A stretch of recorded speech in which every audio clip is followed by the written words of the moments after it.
Hi everyone. In this video, I'm going to walk through the Abalone age prediction notebook and explain the key data pre-processing, modeling, as well as evaluation steps while really connecting them to important machine learning concepts, which include validation and the bias variance trade-off. So in this notebook, we are going to be focusing on, this is a supervised regression problem where the goal is to really predict the age of abalone using physical measurements instead of relying on the traditional and costly method of counting shell rings. So first and foremost, what we want to do is we want to import our different libraries. In this case, we include pandas, seaborn, numpy, sklearn, etc. So after importing our libraries, we want to kind of explore the data, right? So this data set contains a total of 4,177 rows and 8 columns. The predictors, which are represented by X, include the shell length, the diameter, the height, and several weight measurements. The target variable here would be the rings. So it's important to clarify that the age is not measured directly in this data set. Instead, the number of shell rings is recorded, and the age is estimated as the rings plus approximately 1.5 years. So really, the model's job is to predict using ring counts as closely as possible using these physical features. So next, what we want to do is we want to kind of clean the data set. So checking for if there are missing values or not, checking if there are different duplicates, and just really exploring the data set more using, for instance, the info function, where we can see the different types of columns that we have, as well as their data types. So for example, here, the height would be a float. So after really exploring the data, we can use our AutoViz library to really help us create different types of charts. So for instance, here we have a correlation heat map, which shows very high correlations in this case between features like length, diameter, and whole weights, which are often above zero point 0.9. So what this means is that these variables contain overlapping information. So in the concept of linear regression, this can lead to pretty unstable coefficient estimates, which is why later on in the notebook, we're going to explore regularized models as well as tree-based models. So here we can see different types of bar charts. For instance, here the average length by sex, the average height by sex, etc.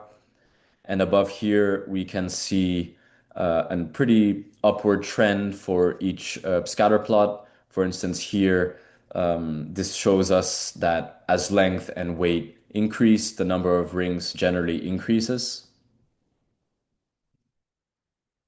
So moving on to our outliers. So what we have here is our goal is to identify and remove the outliers using the two-key rule.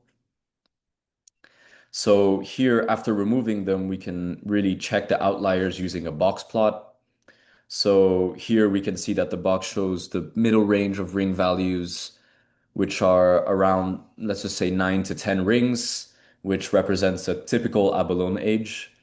So the points outside the whiskers, so here it is 4 and 14.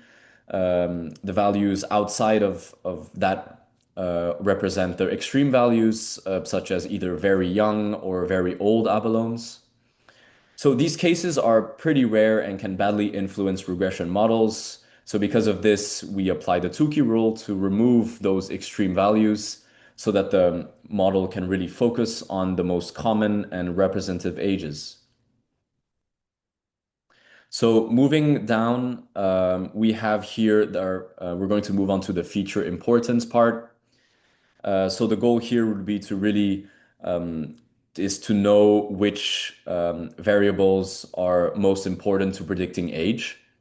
So first and foremost, what we want to do is we want to split the data using a train test split. In this case, we're going to use an 80 to 20 As you can see here, we can see with this line of code that it is at zero point 0.2.